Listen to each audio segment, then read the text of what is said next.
Hello, imposters. Welcome to the Imposter Syndrome Network podcast. This is where we all belong, especially those of you who think you don't. My name is Chris Grundeman, and I'm here, as always, with the one and only Zoe Rose SecOps. Hi. This is the Eric Bell episode. It's also episode number 52, which technically, if not practically, is our 1 year anniversary. We've got a 1 year worth of content put out at weekly shows. So that's cool. You're going to love it, though, because Eric Bell is on it. Eric is a friend of mine who's been involved in internet infrastructure, interconnection, and peering for over 20 years, during which time he's worked for several of the heavyweights in the space, Switch and Data, Equinix, CoreSite, some names you might recognize, and he's now founded his own company, Baxtel, over 8 years ago. Hi, Eric. Would you like to introduce yourself a bit further to the Imposter Syndrome Network? Sure. Congratulations on the 1 year anniversary. I'm glad that you invited me along. Although when you first reached out to me to invite me on, I thought that finally you found me out. Like I was finally found out that I was invited on to the Imposter Syndrome Network podcast. But thank you. Of course, I'm joking. Thank you for having me on. Introducing myself. Yeah, right now I am running Baxtel. Started out in network engineering and worked for data centers, kind of combined networks and data centers together, kind of focused on interconnection and attracting peering ecosystems within the data center companies that I worked for at the time. That was kind of my role. But now I operate Baxtel, which is effectively a bit like a Yelp for data centers. It helps enterprises find data center space. So continue to kind of evolve that as we go. And that's a little bit about me. Great. Let's dive in. As you mentioned, right, that kind of intersection there between networking and data centers is where you've kind of lived a lot of your career. And as we were preparing for this episode, I noticed that your LinkedIn profile banner actually says data centers, interconnection, and cloud. Obviously, we're friends. We work in very similar areas. So I think I know what that means. But at the same time, lots of our listeners are either newer to digital infrastructure and or focus on other areas of IT. So to start us off today, maybe you can describe what those three words or terms mean to you and how they're related to each other, and maybe also why you chose them as your de facto title on LinkedIn. What does data centers, interconnection, and cloud combined mean? Yeah, interesting. I chose this a long time ago, but it's simply, the internet is just a collection of private networks, and they all have to meet someplace. And so these are physical networks, a fiber that crisscross the country and continents and underseas, and they eventually meet physically in certain buildings, right? And so that's the interconnection piece. And so these buildings, there's a couple in every major metro. They're interconnection facilities or peering facilities. And it's where networks meet to interface with each other. So, for example, Comcast, which a lot of people have in the US for cable modems, for example, if you send an email to a Gmail user, it will likely go through one of these buildings. It'll physically, Comcast and Google physically interconnect around the states and perhaps around the world. Yeah, that's where the intersection between interconnection and data centers are, and the cloud is effectively someone else's computer. So the cloud, is effectively warehouses. Or, data centers are warehouses with a lot of electricity and cooling, and the internet lives, or the cloud lives within these buildings, right? Maybe not necessarily the places where networks interconnect, but there are other data centers out there that are just large industrial buildings filled with rows and rows of servers. That's really interesting. I years ago, I got to work with a ISP, worked with the Internet Exchange. And I think it's confusing to a lot of people that the internet has to be connected, but it's almost like, but how is it actually connected? We know there's cables, but that's about as far as I think a lot of people know. So it's cool to hear the kind of more in-depth workings. So I had a question about, Chris mentioned you are the founder and managing partner of Baxtel. We've spoken to a lot of entrepreneurs. I know that Chris is an entrepreneur. I, very long ago, did my own little journey as well. But I am curious from your perspective, what's the best part of being an entrepreneur and what's the most challenging part? Yeah, those are good questions. The best part for me, I'm a naturally curious person. So I'm always fiddling and trying to understand new things and reading about new technologies and that sort of thing. And so it allows me to kind of, you kind of wear a lot of hats. And so it allows me to wear a lot of hats and kind of stretch my mind in those directions. Anywhere from running a company to understanding different technologies, right? You can dive in and really stretch yourself. So for example, when I first started Baxtel, I didn't know, I knew how to configure routers back in the day, but I didn't ever configure, a website. So I used it as a way to learn how to program. And granted, programming is a little bit like standing on the shoulders of giants where, you configure with frameworks, but it's still nonetheless, I use it as an exercise to learn how to program. That's how I started. And it was more of a nights and weekends project. But I found that always within companies, I would find myself, I don't want to say taking on too much stuff, but I would always get involved with almost too many things and spread myself too thin. And the same is true founding your own company or running your own company, right? And we're really small. Yeah, so that I think is a fun part of the entrepreneurial journey is doing a lot of things because it really it gives you license to do that. It also gives you license to set your schedule to some extent, right? And that's one of the reasons why I did that, right? I was going through a divorce back then. It was a difficult divorce and it allowed me to spend more time with my kids when I needed to, right? I could work harder on Saturday and Sunday when I didn't have the kids. And then if I had the kids on Monday, then I could, perhaps work part-time on that day, right? To drive them to school and back or whatnot. And so it allowed me more flexibility from that perspective. And then the second part of the question was, what is challenging about it? I think since effectively, I outsource a lot, I have other people who help with Baxtel and I run folks with, I project manage, the folks that I outsource to. But outside of that, I feel like I miss the corporate community, to some extent and spending almost every day with people. And granted, I think in corporate life, you get tired of meetings all the time. Sometimes you're back to back to back all day with meetings. But sometimes when you're outside of that, you miss it or talking, with people in the office, if you go into the office, right? That I miss because I really have to then seek it out, because I'm here in my office alone, all day if I design it that way, right? I really have to seek out meeting with other people. Yeah, that makes sense. And I think that, I hear that from a lot of people, right? Especially folks who are more naturally extroverted or who really draw energy from other people, being in the buzz of being around people. I know some people who are kind of solopreneurs who, or entrepreneurs at small companies who don't have offices or just remote workers, right? Go to cafes or things like that to kind of just have that buzz around them.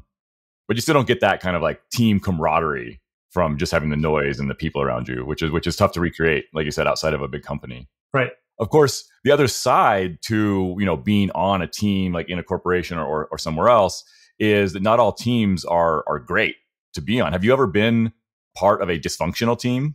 Yes. I think if you've been in the corporate world long enough or any organization long enough, you'll find disordered teams for sure. What does that look like? Like, how do you know you're part of a dysfunctional team?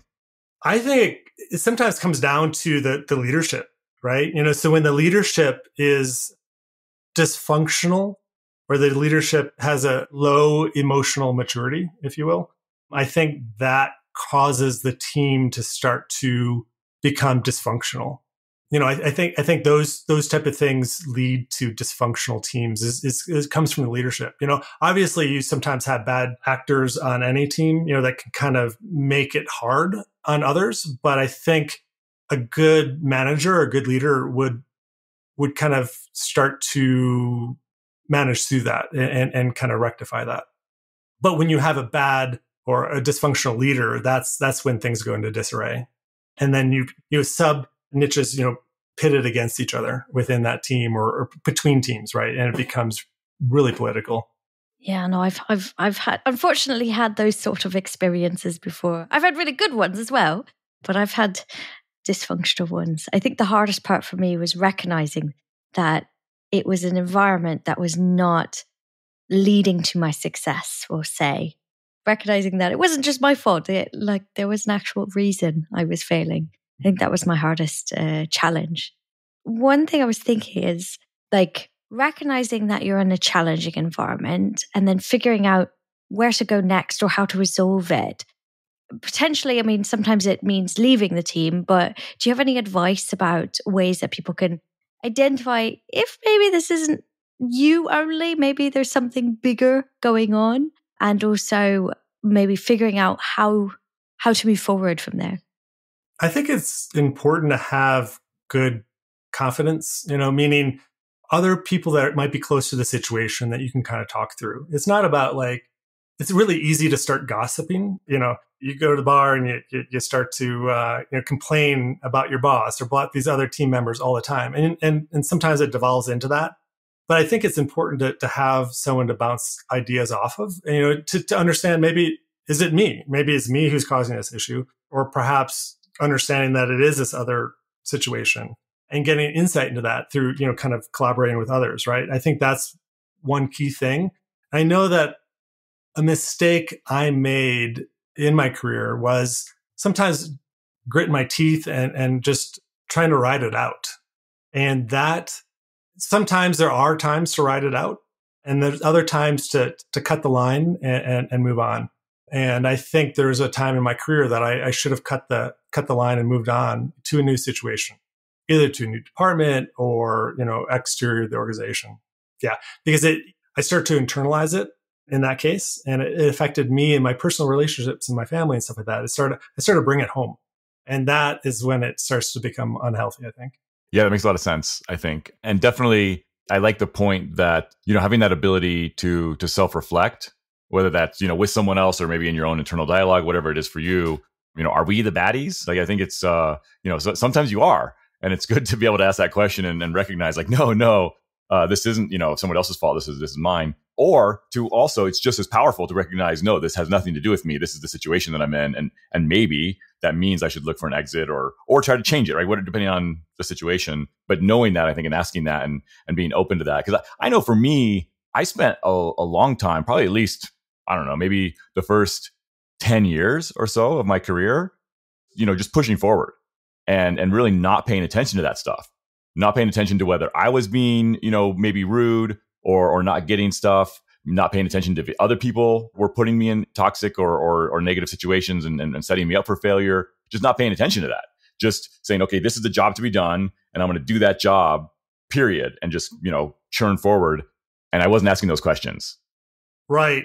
Yeah. So I think, I agree with you, but sometimes pushing ahead may not be the best course of action. I think sometimes you have to work with others. And I know that the points in my career, sometimes things get political. And I found that sometimes, and this is probably the mistake, sometimes you have to hold you have to stand up for yourself, right? But also at the same time, in retrospect, I look back and I wish I would have collaborated more with folks that maybe I didn't get along with, maybe, go out to lunch with them or dinner and understand their perspective a little more.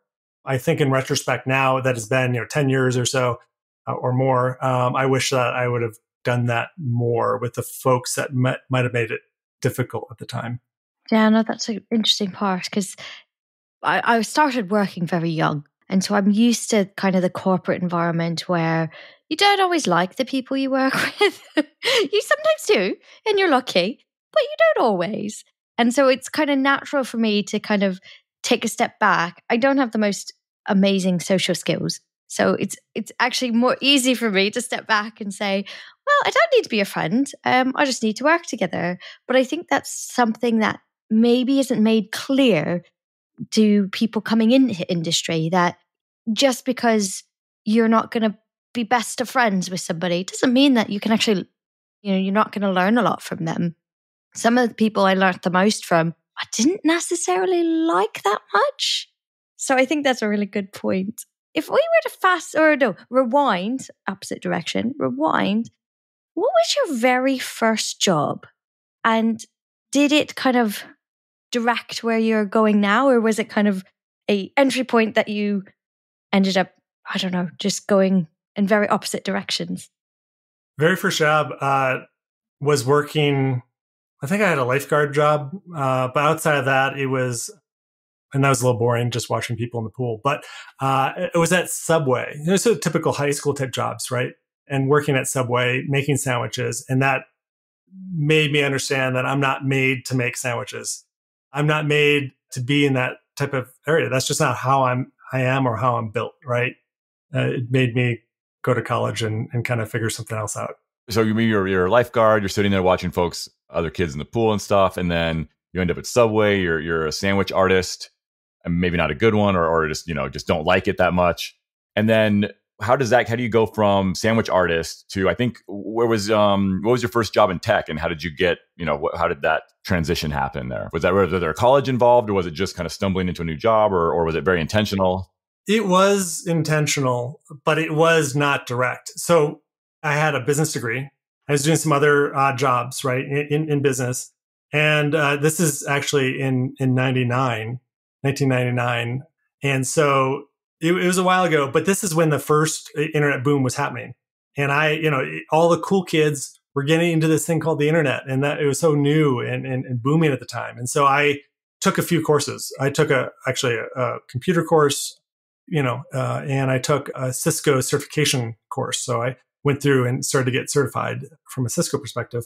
And I landed in a call center for Time Warner Telecom. It was eventually turned to TW Telecom, which was eventually bought by Level 3, which became CenturyLink and then Lumen. So there's so many ways that the company has been acquired. But I landed in the call center there. So it was really intentional that I was like, I need a career change, a business degree, but I'm going to build these technical skills. And at the time, and I think it's still somewhat true now, that if it particularly in new fields that are just emerging, maybe perhaps like AI, that you can learn that skill on the side and then enter the industry.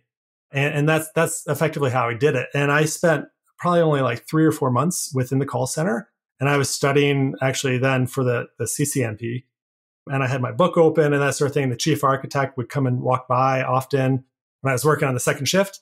And he would see that I was studying, I'd ask questions and that sort of thing. And I was quickly plucked out of the call center, myself and another guy, and became his kind of apprentice in a way.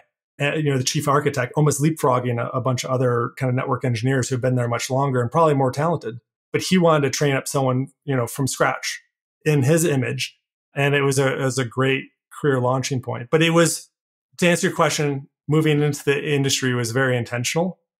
And I was lucky, but I also kind of made my own luck in the way that I, kind of directionally pushed myself into an area and studied in that area.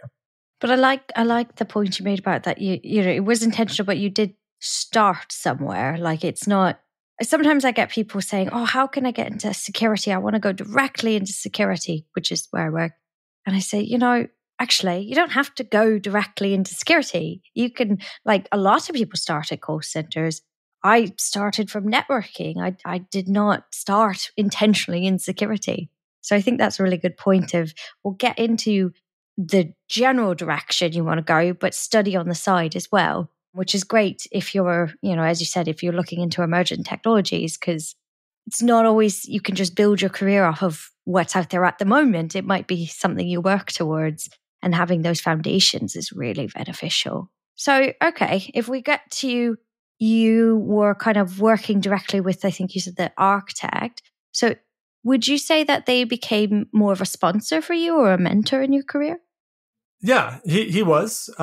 He was brilliant. He knew his stuff. But also sometimes when you have a chief architect who is brilliant and that sort of thing, they can kind of become a little fiefdom and be, there's always these technologists that are difficult to work with. And he was characterized in the organization as such. But nonetheless, for me, he was, a mentor. And I learned a bunch from him. It was like drinking from a fire hose at the time. And since we share a lineage of Time Warner Telecom / TW Telecom / all the other things, and I have to do the same thing when I talk about it. I might have to ask you for that gentleman's name when we're not on the air. I'd be interested. I think I know who it is, but I'd be interested to find out for sure.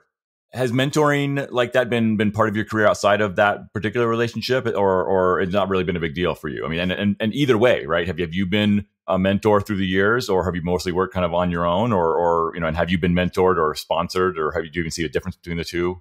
I think so. Not in an official sense. I typically pick out folks in both ways, right? And sometimes, yeah, it's never beneficial on either side, but on both sides, like even now I have standing calls scheduled. Like every month, I'll meet with a few, a couple different guys, right? And we'll talk through stuff. Here's what we're doing. How was your last month? What were you doing? And kind of bounce ideas off of him. Or both of them, actually. And the same thing, particularly when I was at corporate, I think that I underestimate my role in that. But there are times that I did mentor folks. Never in an official sense or a part of an official mentoring program. But it's really me seeking out those folks or seeking out folks that would mentor me, right? In that informal way, or me seeing people with aptitude and desire and then really just having good conversations with them, so the continued conversations. That's a fair point. A lot of the people that were quite impactful in my career, it was never really official, I'm working with you in this structure. It was more, as you said, impactful conversations and just chatting, I've had quite a few people that I've massively looked up to, and they just taking the time to have a chat with me was hugely beneficial. In your career, because it's been quite a lengthy career, what would you say was your greatest achievement, or maybe something that you were most proud of? It doesn't have to be a big thing, but something that made a difference to you. So outside of Baxtel itself, right, kind of looking more towards a corporate career, like a special role was I was the interconnection product manager at Equinix. And there, help to manage, peering exchanges and cross connects and that sort of thing as a product. And one of the time, this is going back a long ways, but we established Internet Exchange in Paris. It was a fun exercise. There's another exchange that was consolidating at the same time, so it was a little competitive at that time. But it was a great learning experience about dealing with envisioning this and then establishing it and dealing with different cultures, that sort of thing in Europe, and just trying to attract people to that exchange. That is one that was probably the most interesting, or one of the interesting project that I worked on that I was proud of. All right. Well, on the flip side of that, obviously careers are made up of highs and lows, mediums as well. But is there a situation you could think of that you're like, oh, I really failed in this one, or I really should have approached that differently, and how did you overcome it? It could be like a specific example, it could be a mindset, anything really. I think just going back to that example that I provided earlier without getting into names and stuff like that, but where I felt like the company itself and the team itself changed from a political perspective. Different people came in, leadership came in, and I just didn't thrive in that environment, and I should have seen it and then moved on. Instead, I tried to change it or fight against it or just be, just have it bother me more than it should, right? Because in the end, careers are important, but I think that earlier in my career, I became too attached to certain things. Like a lot of people in technical fields, right? You get really attached to a certain technology or you really feel strongly that it should be done this way. But there's more than one way to do things, from a technology perspective or just in life. And I wish that I had more openness to see different paths. So those two things, number one, leaving that situation. And then number two, just being more open if I'm going to stay in that situation. Makes a lot of sense. Unfortunately, that's about all the time we have today.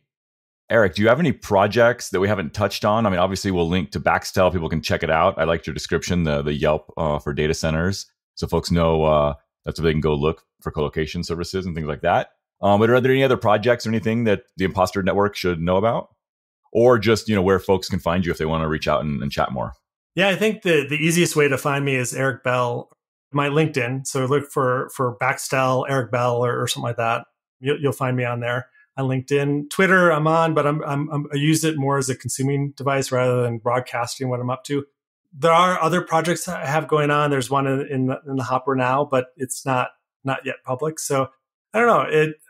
Baxtel's the main one at this point. Cool. Well, Eric, thank you so much for joining the podcast today, episode 52, our unofficial 1-year anniversary.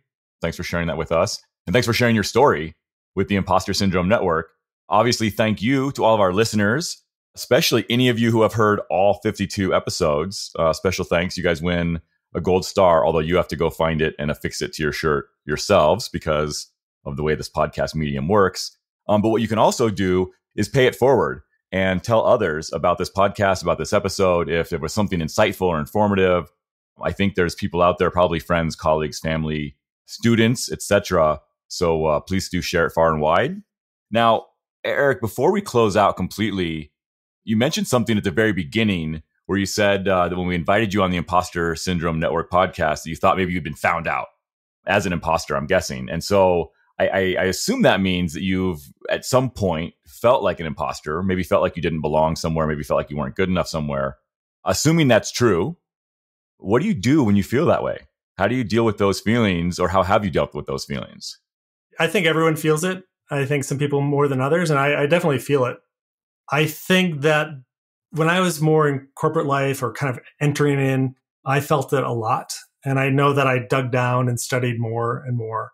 Sometimes I would take a break and kind of, not hang out with them as much. And I would kind of withdraw a little bit. I don't know if that's good or bad, but I would also, I think the way I deal with it also is listen. Like I listen more than I talk if I feel that way, or if I feel that, because, in the technical field, there's some people who are absolutely brilliant who know so much.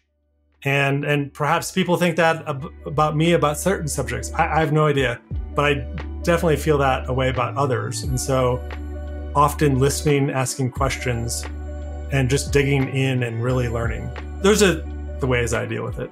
I like that a lot. That's fantastic. And with that, we'll be back next week.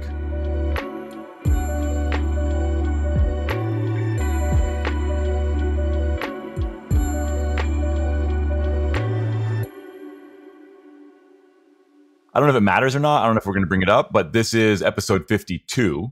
52 is how many weeks there are in a year. And this is our 52nd episode. So we've kind of done a year of content.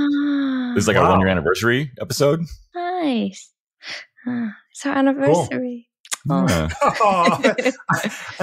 And you invited me along to your anniversary party here. I love it. I wish I could get some balloons to blow up in the background and we could. Nice.